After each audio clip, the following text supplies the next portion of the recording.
Tensions are reaching new highs days after President Donald Trump mobilized the National Guard to curb crime in Washington, D.C. and suggested Baltimore could do the same. And then you have, of course, Baltimore and Oakland. We don't even mention that anymore. They're so far gone. And so I do want to be very clear. If you are not willing to be part of the solution, keep our names out of your mouth. But as the politics play out, data shows crime in the capital is going down as authorities take hundreds of suspects, including illegal immigrants, off the streets. More police generally equals less crime. I'm going in depth on the federal takeover and whether we could see the National Guard in Baltimore anytime soon. Thank you for joining us for this week's edition of Fox 45 News in Depth. I'm Mackenzie Frost. President Donald Trump's federal takeover of Washington, D.C. is his administration's attempt to crack down on violent crime in our nation's capital. The move sparking calls for Governor Wes Moore to mobilize the National Guard in Baltimore to address crime here. The governor is refusing those calls with some harsh words for the president. And I want to say that loud and clear for anybody, especially in Washington, D.C., who might not hear me. I want to be clear, because this is a community that believes in triumphs and not tropes. Specifically, Donald Trump, if you are not willing to walk our communities, keep our name out of your mouth. Despite Governor Moore's criticism, new data is giving a clearer picture of the impact the National Guard is having in Washington, D.C. The White House's latest crime data for D.C. shows 550 total arrests in the district since August 7th. 225 of the suspects arrested were allegedly in the country illegally, and 3 others were alleged gang members. According to the Metropolitan Police Department's crime dashboard, overall crime fell by 7% over the past week compared to this time last year. A majority of that decrease comes from property crime, with burglary and car theft falling significantly. Maryland Republican delegate Nino Mangione touting the declines, posting this graphic to social media platform X, highlighting the drop in crime in D.C. The delegate says, quote, "It's embarrassing that both our failed governor and Baltimore's mayor would oppose this kind of progress. President Trump, make Baltimore next." However, the governor and the mayor and other Democratic leaders in Maryland remain steadfast in their opposition. Since President Donald Trump first put his plan in motion, deploying the National Guard to the streets of the nation's capital, I'm announcing a historic action to rescue our nation's capital from crime, bloodshed, bedlam, and squalor, and worse. This is Liberation Day in D.C., and we're going to take our capital back. We're taking it back. Leaders in Maryland have been on defense because not only did the president take aim at D.C., we have other cities also that are bad, very bad. He criticized a familiar place just up the road. And then you have, of course, Baltimore and Oakland. We don't even mention that anymore. They're so far gone. Baltimore City Mayor Brendan Scott went on a national media blitz, pushing back. Maybe we are too far gone from the broken right-wing policies of zero-tolerance policing and all the things that did not make our city safer. We are easy target for the president. So he's using this Jedi mind trick. The mayor touting the drop in homicides and non-fatal shootings in Baltimore right now. So in my lifetime, the city has never been this safe. And he's not alone in his forceful pushback. And so I want to be very crystal clear to anyone who is listening. I will not authorize the usage of the Maryland National Guard for any mission that I do not deem to be mission critical or mission aligned. Governor Wes Moore hasn't been shy in telling the president the National Guard will not be deployed in Maryland on his watch without his approval.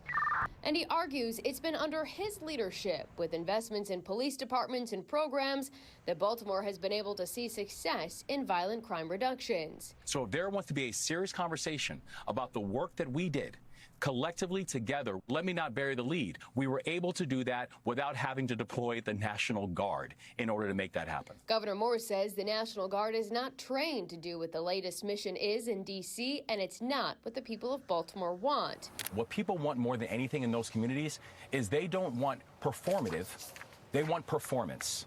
Right? They're not looking for someone to walk around with military fatigues and a big gun. They're looking for someone who actually understands how to make people feel safe and how to make people actually safe in their communities. Our National Guards are not trained for this. For some, that may be true. It's more enforcement to put more oppression on people that are already oppressed. It's just going to create more problems. We're looking for solutions to problems. It's going to start war.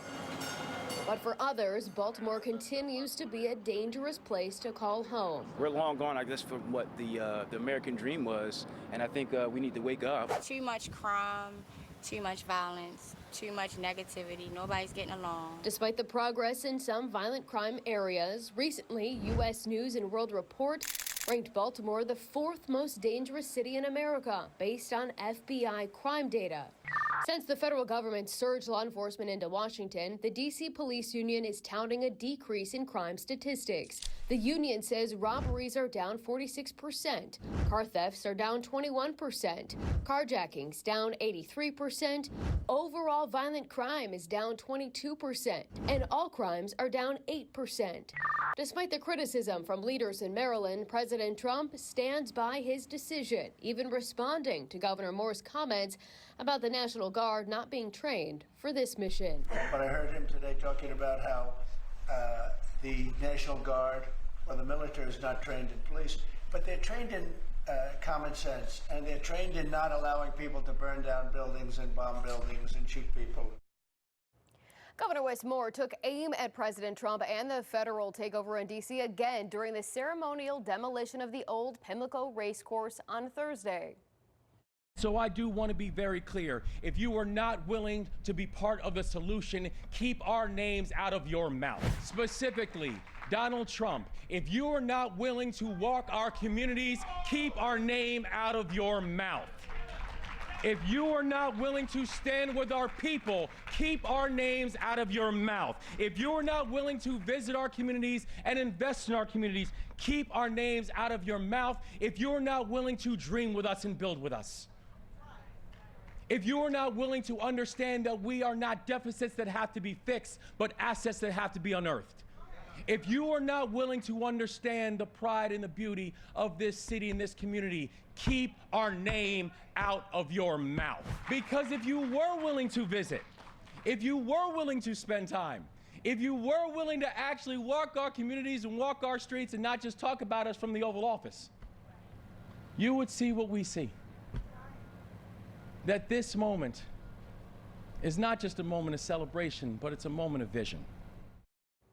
Governor Wes Moore is inviting President Trump to Baltimore for a crime walk next month at a date of the president's choosing. In the letter sent Thursday, the governor says Mayor Scott and State's Attorney Ivan Bates would join the walk along with other elected officials, law enforcement, and community groups.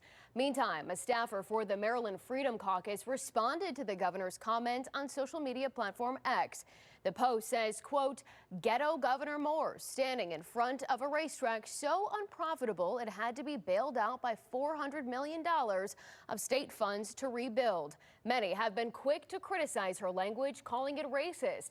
That includes Maryland Democratic Party Chair and Anne Arundel County Executive Stuart Pittman. He's calling on Republicans to condemn it, saying the state director resorted to, quote, "racist name-calling" when she went online to call America's only sitting black governor Ghetto Governor. The statement goes on to say Republicans and the Maryland Freedom Caucus must disavow this and hold their leadership accountable, or we can only assume that racism is the official position of the Maryland Freedom Caucus. The Freedom Caucus responding, saying Governor Moore did his best Will Smith impression in his comments this morning on Thursday. The group goes on to say, "We are certain the Maryland Democratic Party would rather focus on anything but the governor." The governor did not take questions following his remarks at the Pimlico event, so we sent questions to his office asking several things, including, based on the statistics from D.C. in the first week, would he be open to utilizing federal law enforcement at the direction of the president to bolster efforts to curb crime in Baltimore? And is there any scenario in which Governor Moore would be willing to deploy the Guard in Baltimore or Maryland to curb violent crime? The governor's office did respond in a lengthy statement, doubling down on the governor's stance, saying the National Guard is meant to support local law enforcement during times of emergency, not patrol the streets. The statement touts Baltimore's historic drop in violent crime. The statement goes on to say the president does not have a data or battle plan. It says putting National Guard troops in neighborhoods and public places might temporarily deter crime, but it does not get to the root of the problem that local officials and communities know best. Now, joining us now to weigh in on all of this is political analyst John Deedy. John, we have a lot to talk about. Let's start with the latest back and forth between the Freedom Caucus staffer and the Democratic Party. First, what's your initial take on what we heard play out or saw play out on social media? I thought her comments were a knucklehead thing to say. And in many ways, it was designed to attract attention, make a statement, and it was just a dumb thing to do. And when I read it immediately, I said, no one's going to be apologizing for this because we're in a different political world now. I noticed that the Freedom Caucus account on X retweeted it, and then we saw the statement from the Freedom Caucus. Not only did they seem to stand by it, but they didn't, backtrack it at all. Do you believe that this is going to really stir up a different era in Annapolis in January? I think so. I think especially in an election year, it's going to get a lot more aggressive. And the governor's comments today were really poking the bear. And when I was thinking about his comments, the first name that came to my mind was Gavin Newsom of California. Newsom is sucking a lot of oxygen out of the room by basically getting on social media and tweeting similar to the style the president uses. And everyone's getting attention for that. And people are commenting on it. And I think that this is going to be something, the way the governor was very aggressive and firm in his statements towards the president, I think for that slice of the Democratic Party, it's going to get a lot of attention. Have you seen him go this far yet? I feel like this was arguably one of his strongest criticisms of the president so far. A few months ago, he was talking about not joining that fight. He has crossed the Rubicon River. He has gone into that place. And I think that he needs to do that, but I think he needs to be careful because you don't want a situation where the Guard comes here when it may not be advantageous for you politically. The one thing I want to say, when people talk about bringing the Guard here, in 2015, after the riots, the National Guard came here for a week and crime went down. Of course, crime's going to go down because the military's around.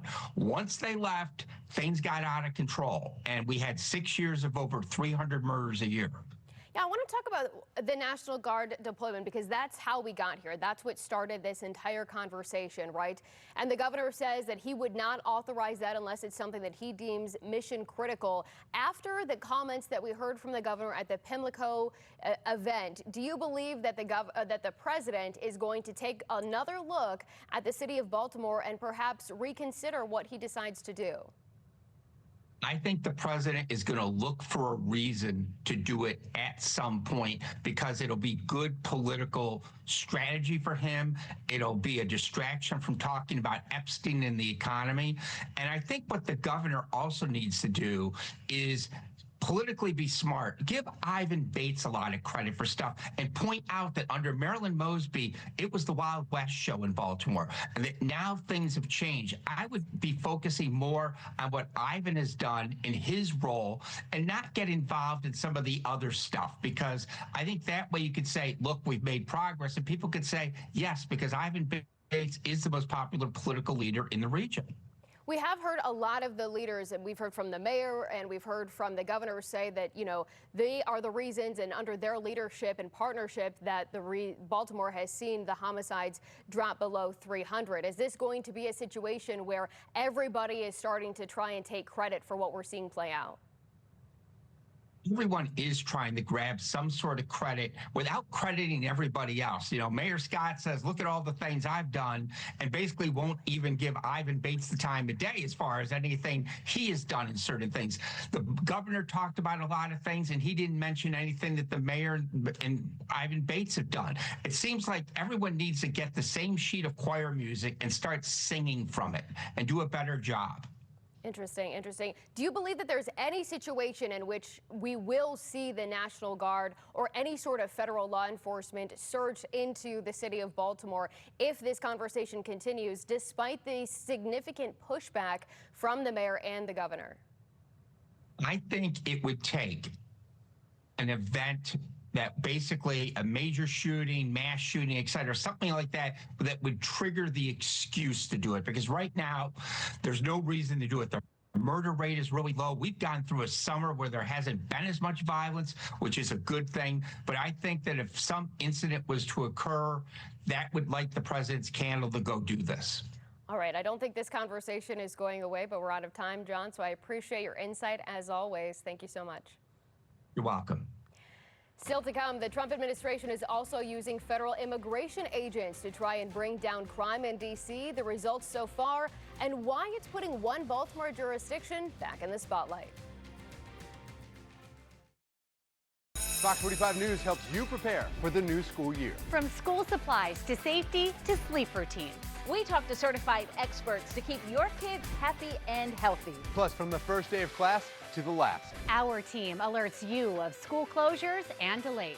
Fox 45 Morning News is your back-to-school headquarters. Jose Altuve and the Astros take on Gunnar Henderson and the Orioles. Tonight at 7 on Fox 45. Looking for a quality used car? Koons has incredible deals on one of the biggest used car selections anywhere. Plus, worry-free buying with our 7-day exchange. Get started now, online at Koons.com. More hot deals from Len Stoller Chevy with 20% off Silverado Crew Cab Trail Boss Custom or lease for $387 a month. Plus, take over $11,000 off 2,500 Crew Cab Custom diesels right now at Len Stoller Chevrolet in Westminster. Worried about rising energy bills? Then switch to affordable solar power with Solar Energy World. We've helped Americans save thousands on their home energy costs, delivering clean, reliable, low-cost power. Start saving now. Visit solarenergyworld.com. Back to school time. While the kids hit the books, make sure your home's ready as well with FH Fur. Whether it's cold in the morning or warm in the afternoon, don't get caught off guard this season. Get a cooling or heating inspection for just $49. That's right, only $49. Our team of expert technicians will make sure your home's HVAC system is in A+ shape. 877-CALL-FUR, FHFur.com. Kaiser Permanente, every step counts, especially for our children. We've teamed up with Fox 45 to donate new shoes to Baltimore students. Let's start their school year strong. Visit shoeinforsuccess.org and donate now and make this school year a shoe-in for success. The latest hot summer deals from Len Stoller Chevy in Westminster gets you a Chevy Trax LT for just $249 a month. Or take $5,000 off a Chevy Traverse LT right now at Len Stoller Chevrolet in Westminster. Big Chevy selection and our biggest Koons Labor Day savings ever. Like huge Koons Chevy savings off MSRP. Plus, more for your trade. Koons Chevrolet in White Marsh and Clarksville. Together, let's drive.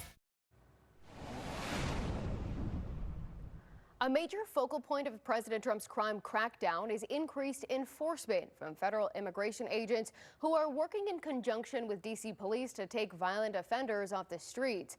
As we mentioned earlier, the White House reports around half of the 550 arrests in D.C. since August 7th were illegal immigrants.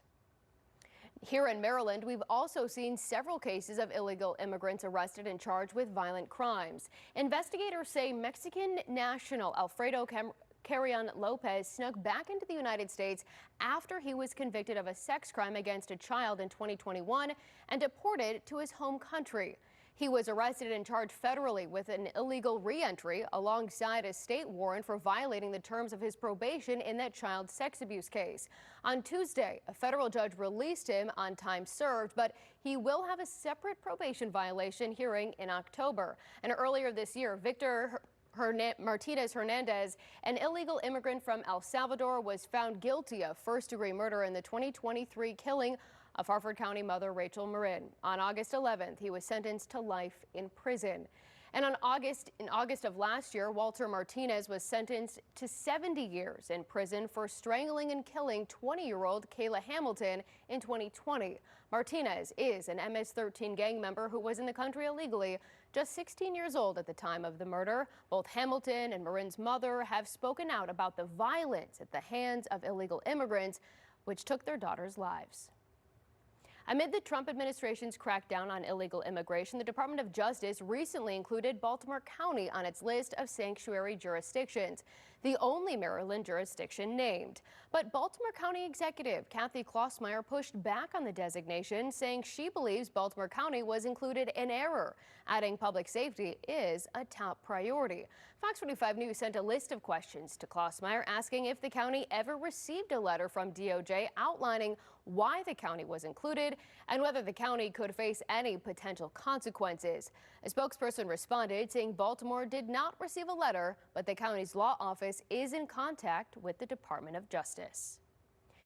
Joining me now to weigh in on the federal immigration crackdown and how it could impact us here in Maryland is Betsy Smith from the National Police Association. Thank you for joining us, Betsy. First, do you believe using the National Guard in the effort to crack down on crime will help further President Trump's goal of curbing illegal immigration? Well, I absolutely think that it will. Bringing in the National Guard to provide a presence, it has already seen to be a great deterrent in Los Angeles and now in Washington, D.C. So the proper utilization of troops in high crime areas, especially when it comes to attacks on ICE agents, I think it's a great use of our troops. And I happen to know some troops who are really enjoying the assignment. You know, we've seen the president call out Baltimore already. The governor in Maryland has been clear about not wanting to use the National Guard here. But do you believe that we could see the administration send more federal immigration agents to Maryland, especially when we know that we have Baltimore County on that sanctuary cities list? I believe that jurisdictions who continue to try to be sanctuary jurisdictions are going to see some extra attention from the federal government. And, what's happening right now in immigration around the country is ICE and other federal agents, with assistance sometimes from the National Guard and also assistance from state and local police officers, are trying to follow the law. They are trying to stop this. We've already stopped the massive flood of illegal aliens into this country. And now, unfortunately, because of that, we have literally millions of people that need to be removed from this country. And it's too big of a job for just federal law enforcement. Switching from immigration to just the violent crime effort and crackdown that we're seeing, we saw crime statistics drop in Washington, D.C. in the week with the National Guard that's in place. Baltimore City's mayor and the governor again have been clear in their opposition to that happening here. If it is helping law enforcement, should cities turn down that additional assistance of federal law enforcement? Well, the District of Columbia is a very unique situation. It's not a state. It's not even really a city. So, the federal government is not going to come in and take over the city of Baltimore, although Baltimore residents really need to understand that their city police department is already under some federal jurisdiction right now and has been since 2017. But wouldn't Baltimore City residents love to see an 83% reduction in carjackings around the city? This is the thing. People who don't feel safe aren't free. And, as we have been talking about for years now, people in and around Baltimore City are fearful of carjackings and burglaries and armed robbery. So the federal government doesn't need to come in and take over, but it would be fantastic if the mayor and indeed the governor would cooperate more fully with federal law enforcement authorities to help the citizens of the city and the entire state feel more safe. Interesting perspective. All right, Betsy Smith, I appreciate your insight as always. Thank you for joining us. Thanks for having me. This week, we asked what federal intervention, if any, you would like to see in Maryland to help curb crime. We'll take a look at some of your responses after the break. Here's tonight's primetime lineup on Fox 45.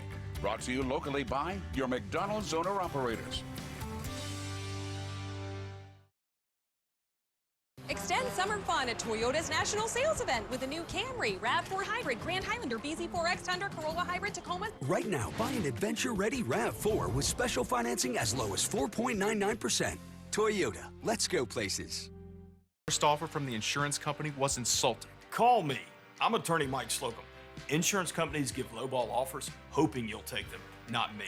When they go low, I go high. Call 844-MIKE-WINS. He's tough. And that's a promise. Here at Southbound and Kramer, we try to connect the community to the farm. When we took over from Mom and Dad, the bank that they worked with had been with us for 15 years, and they kind of stagnated. M&T Bank came, they were gung-ho like we were gung-ho. They're vibrant. They want to work with us, and that's the partnership we need, because when we have the ideas and the things that need to happen, we need somebody that'll partner with us and move with us. They're committed to us like we're committed to them. At Heritage, we know that having a little one makes every drive a big one. Bumps can rattle you. Turns can tilt you. Stops can give you pause.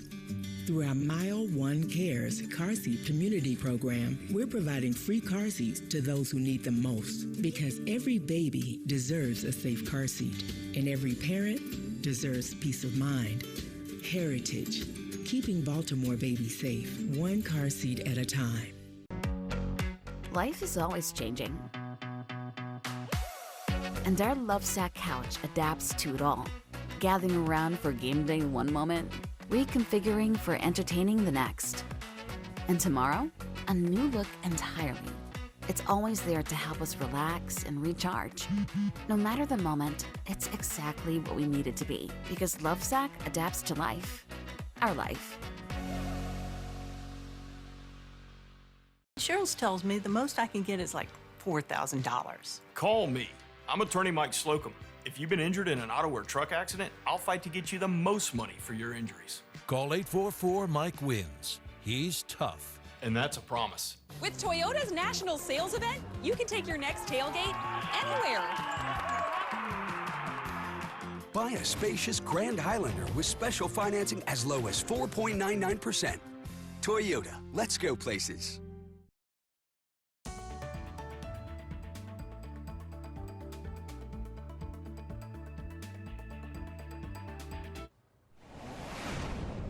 This week, we asked what federal intervention, if any, you would like to see in Maryland to help curb crime, and we got dozens of responses. Let's take a look at just a few of them. We have Linda, who says bring in the National Guard and ICE. Ray says none of them. Ann says the state could benefit by having federal assistance with charging and prosecuting repeat juvenile offenders so they receive jail time and support ICE. Bruce, a lengthy statement here. Federal intervention is a huge mistake and much more costly to the taxpayers. All right, that's it for this week's edition of Fox 45 News In Depth. I'm Mackenzie Frost.